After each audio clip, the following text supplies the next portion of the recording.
Hello सांग मैंने welcome to my कुनी ब्लॉग।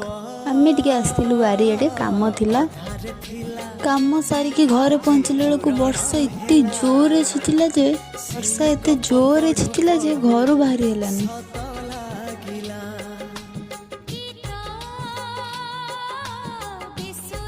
तापर 3-4 बेलू वर्षा छाड़ीगला। आम चलू खाइबा आपने पहुँचे आगुरी आम सहित सब लोग पहुँची सारी गाड़ी थोड़े जगह नाला।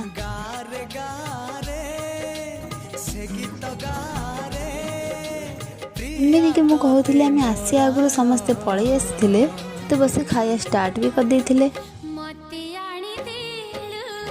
ये आंटी आणिक आमको देदेले भात भात आंटी अधिक दौले से मो मना करी।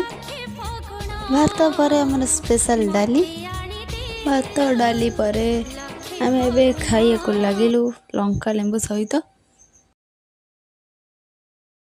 ये पछे 3 जन खाइलु दीदी मु ओम। मो खाया सरीगला शीघ्र दीदी खाऊला। मुझे रोचे देखा नेक्स्ट ब्लॉग।